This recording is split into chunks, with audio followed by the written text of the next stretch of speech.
આ ગૌશાળાનો બીજો વિભાગ.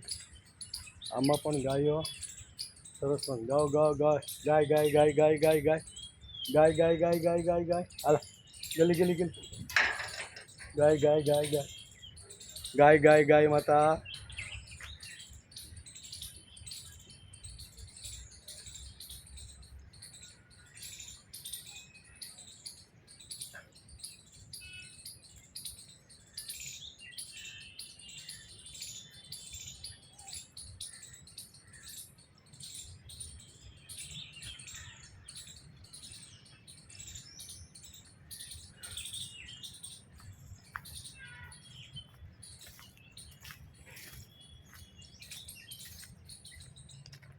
આ ગાયોને ખાવા માટેનું ઘાસ.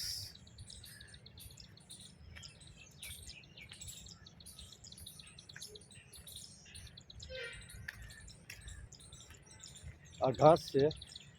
આમાંથી કટિંગ કરી બે સાઈડમાં, હું વચ્ચે રસ્તામાં છું. એક બાજુ નાનું નાનું ઘાસ, એક બાજુ શેરડી.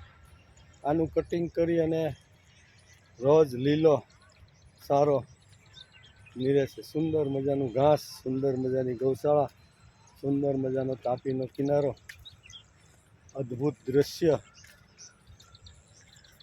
આ બાજુ રિંગ રોડનો તાપી ઉપરનો બ્રિજ, જેના ઉપર અત્યારે વાહનો તમને દેખાતા જ હશે. આ વાહનો રિંગ રોડ ઉપરના છે, સુંદર મજાના.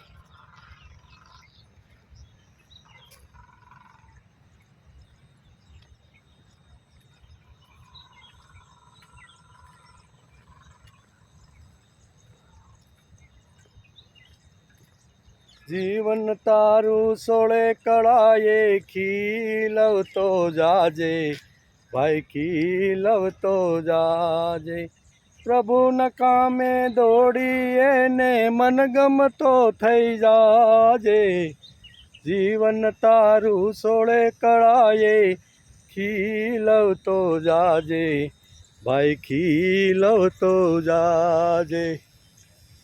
શ્રુતિ કરીને શ્રુતિ તણાતું મહિમાને સમજાવજે.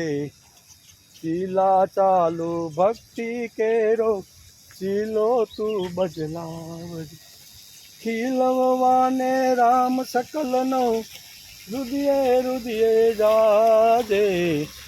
જીવન તારું તોળે કળાએ ખીલવતો જાજે, ભાઈ ખીલવતો જાજે. આ ઘાસચારાને પાણી પાવા માટેનો બોર, તેમાંથી પાણી અત્યારે જાય છે અને આ ઘાસની અંદર જાય છે.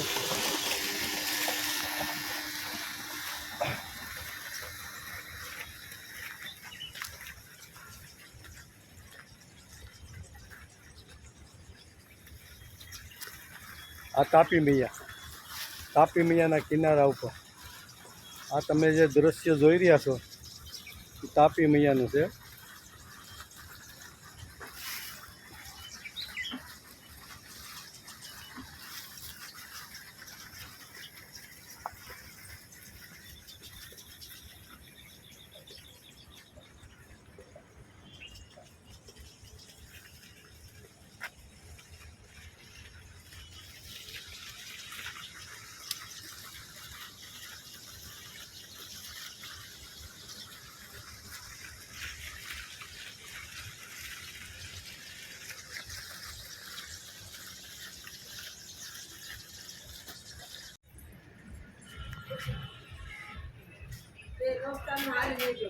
આજે અમે ગૌશાળામાં આવ્યા છીએ દાદાને મળવા માટે. દાદા, તમારું નામ શું? મારું નામ માળવો. વાલાભાઈ ગામ? ગામ જરીક્યા. ગામ ઝરખિયા, અમરેલી જિલ્લો, બરાબર ને? તો તમે અત્યારે અહીંયા બધા દીકરાઓને સાથે લઈને આવ્યા છો, તો અહીંયા શું કરો તમે? હા, બીજું? હા, બીજું? હા, દાદા એમ કહે છે કે અમે અહીંયા બધા આવ્યા છીએ, એમાં ગાયોને પાળવાનું, પાણી પાવાનું, નિરણ નાખવાનું, જરૂર પડે તો જે લીલો ઘાસચારો છે એને કટિંગ કરવાનું અને કટિંગ કરાવી અને ગાયોને સંભાળવાનું કામ કરીએ છીએ, બરાબર ને? તો અહીં તમને ગાયોનું સંભાળ કરતાં કેવો આનંદ આવે? મજા આવે છે તમને હા કે દુઃખી થઈ ગયા? દુઃખી કાંઈ નહીં. ઝરીક્યા છોડીને તમે સુરતમાં આવ્યા હા. તો તમે સુખી થયા કે દુઃખી? સુખી થઈ. સુખી થયા. કેમ સુખી થયા?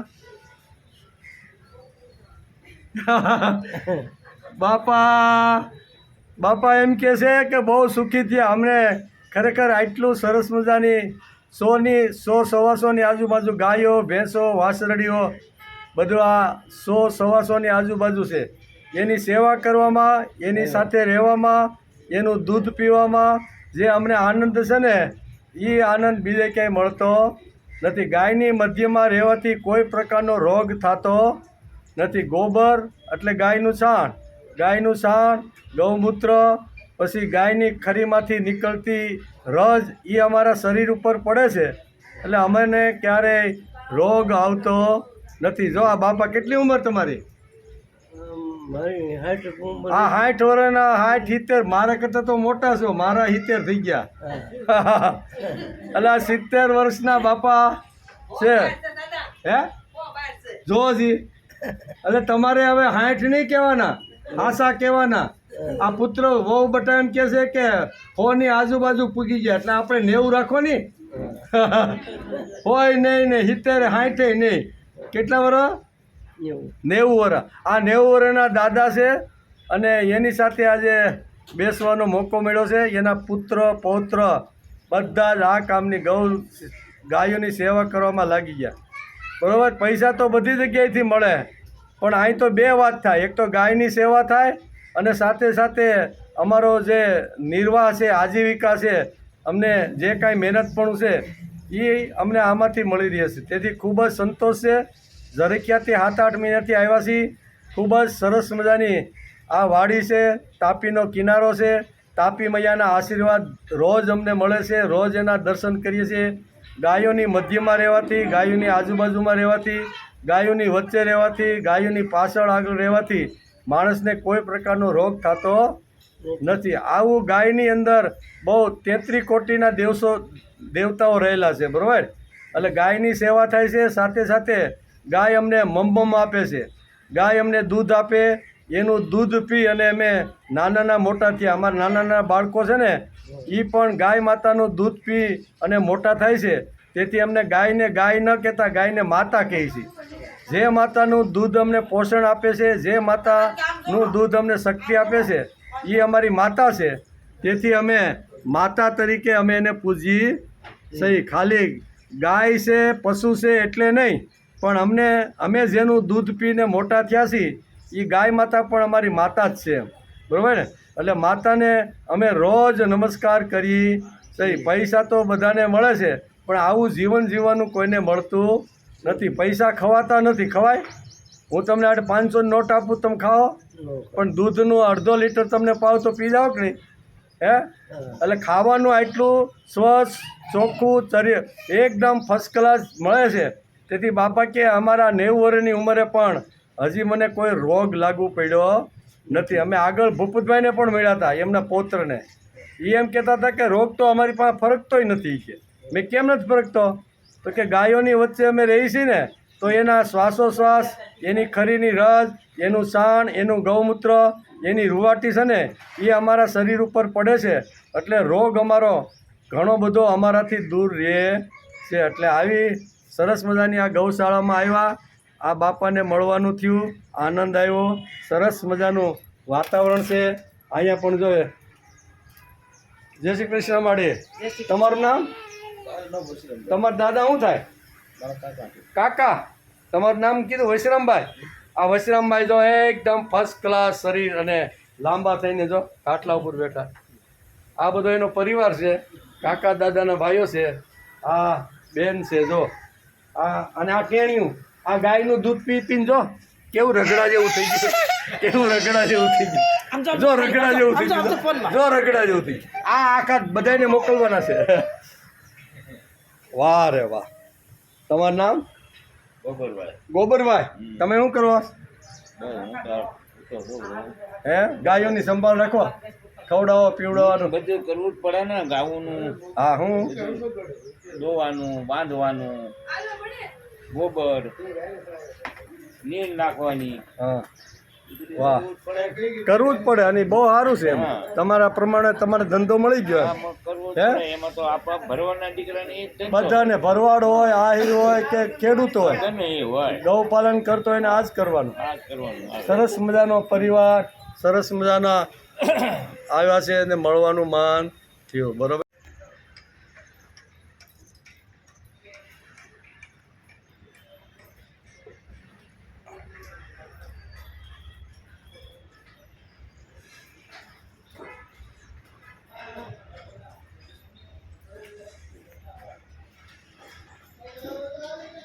આ ભૂપતભાઈનો ભેંસનો તબેલો. ગાયો હોય તેને ગૌશાળા કહેવાય અને ભેંસું જ્યાં રહેતી હોય એને તબેલો કહેવાય. એટલે અત્યારે અહીં ઘણી બધી ભેંસો ભૂપતભાઈના તબેલામાં છે, તો એને પણ જરીક આપણે મળી લઈ. આ બધી ભેંસો છે, ભેંસો પણ એક કરતાં એક ભૂલાઈ જાય એવી છે ભાઈ.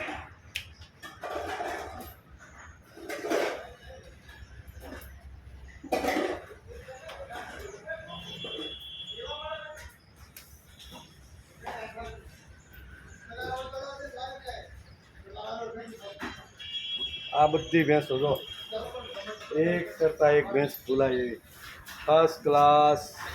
અમારા ભૂપતભાઈ બહુ કાળજી લે છે.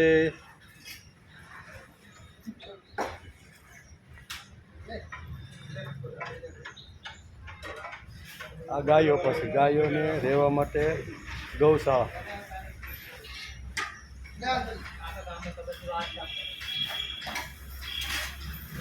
જો અમારા ભૂપતભાઈની ટીમ આખી બધી જો ગૌશાળાની ગમાણ સાફ કરે છે. ગાયોને પણ ચોખ્ખું ઘાસ મળે રજવાળું અથવા કોઈ બીજું ન જાય એના માટે રોજ આ બધી સફાઈ કરે. જો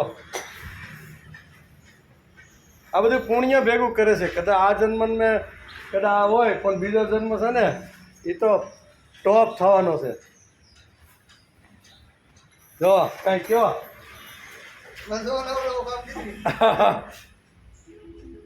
આપણે આગળ મોકલવાનું છે યુટ્યુબમાં આખા વિશ્વની અંદર. એટલે હમણાં ઘેરે જઈને યુટ્યુબમાં મૂકી દઉં છું બરાબર ને. તમારું નામ શું કીધું? તમારા ભાઈ શૈલેષભાઈ ભૂપતભાઈ અને અશ્વિનભાઈ જો 3 મહારથીઓ. આ ભરવાડ ને આહિરની જ્ઞાતિમાં ભગવાને જે પ્રેમ કર્યો ભગવાને બે ઉપર પ્રેમ કર્યો, આહિરો અને ભરવાડો બરોબર ને. તો એ વંશના લોકો છે એમ. એટલે સરસ મજાના ગાયો છે, સરસ મજાની સુંદર મજાની જો.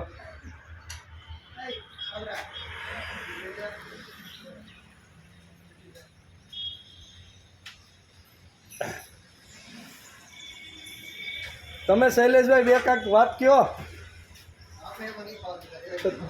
કોને ફાવે? ભૂપતભાઈ તો વાત કરી પાછી કયો ભાઈ. તો તમે શું કરો ભૂપતભાઈ? આવો આપણે હજી બહુ વ્યવસ્થિત મોકલવાનું. ભૂપતભાઈ અત્યારે તમે હાથમાં સબલું લઈને શું કરતા હતા? ગમાણ સાફ કરવી, બીજું શું કરવાનું? ગમાણ શા માટે સાફ કરતા હતા? ગાયોને સારું નાખવી, નવું નવું તાજું તાજું મળવું. હા, ગાયોને તાજે તાજું સારો મળે અને જે કચરો ને જે ગમાણમાં જે કાંઈ પીડ્યું હોય વેસ્ટમાં એ વેસ્ટ થઈ ગયો એને આ ટ્રેક્ટરની અંદર ભરીને બહાર ખાતર તરીકે નાખી આવે છે. એટલે ગાયોની આટલી મોટી સંભાળ રાખે છે બરાબર ને. શા માટે રાખો છો? સેવા કરો. હા, ગાયની સેવા. ગાય અમારી માતા છે. જેનું દૂધ પી અને અમે નાના મોટા થયા એને માતા જ કહેવામાં આવે. એક જેણે અમને જન્મ આપ્યો, જેણે અમને ધાવણ આપીને મોટા કર્યા એ પણ અમારી માં છે. પછી જેનું દૂધ પીને અમે મોટા થયા એ પણ અમારી માં છે.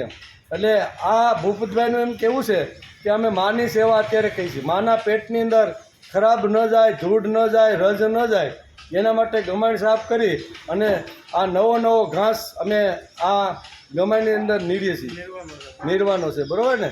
એટલે ગાય પાસેથી એક સરસ મજાનો ગુણ આ ભૂપતભાઈ કહે છે કે બધાને મળતો હોય કે ન મળતો હોય પણ અમે ગૌશાળા બનાવીને ગાયોની સેવા કરી છે એમાં એક સુંદર મજાનો વિચાર અમને મળ્યો છે. કયો વિચાર? તો કે ગાય જેમ લીલું ઘાસ ખાય, સૂકું ઘાસ ખાય, પીળું ખાય, લીલું ખાય, ગમે તેવું ખાય અને ખાધા પછી એ વાગોળવા માટે બેસે. જે ઘાસ એને પેટમાં હોજરીમાં નાખ્યું હોય એ ઘાસને વાગોળતા વાગોળતા વાગોળતા એટલો એનો રસ બનાવી દે કે લીલામાંથી સફેદ દૂધ તરીકે માતા અમને આપે છે. ગાયનો સારો નાખ્યો ત્યારે કેવો તો લીલો, ઘાસ સારો કેવો તો પીળો. તો પીળો અને લીલો જે ઘાસ સારો પેટમાં ગયો એમાં ગાય શાંતિથી ખાધા પછી વાગોળે છે અને વાગોળીને એટલો સરસ મજાનો પ્રવાહી બનાવી દે છે કે એમાંથી સફેદ પ્રકારનું આખું દૂધ નિર્માણ થાય છે. આવી ગાયોનો અમને સેવા કરવાનો મોકો મળ્યો છે. ધન્યવાદ ભૂપતભાઈ. બીજું કયો કાંઈક? બસ શાંતિ, આપણું જીવન હે શાંતિ, જીવનમાં શાંતિ? હવ. કોઈ અગવડ, કોઈ વસ્તુની નહીં, કોઈ મુશ્કેલી કોઈ વસ્તુની નહીં. નહીં ને? સરસ. તમારી ગૌશાળામાં આવ્યો, તમારી સાથે સહવાસ થયો, તમને મળવાનો જે આનંદ છે. અત્યારે કદાચ મારે પાસે 2 કલાકનો ટાઈમ હતો અને સિટીમાં કોઈ જગ્યાએ બેઠો હોત તો એવી ગંદી વાતો ઘણીવાર કાન પાસે અથડાત, પણ આજે સરસ મજાને 2 કલાક બીજાને વેસ્ટ કરતા આ વેસ્ટમાંથી બેસ્ટ કરવાનો પ્રયત્ન કર્યો છે. તેથી ગૌશાળામાં આવ્યો, ભૂપતભાઈ સાથે મુલાકાત થઈ, દાદા સાથે મુલાકાત થઈ, એમના વડીલો જે છે એની સાથે મુલાકાત થઈ, આ શૈલેષભાઈ જેવા યુવાનો સાથે મુલાકાત થઈ અને સુંદર મજાનો અમને જે અહીંથી બોધ મળ્યો છે ને એ બહુ સરસ પ્રકારનો છે. ધન્યવાદ ભૂપતભાઈ. જય શ્રી કૃષ્ણ.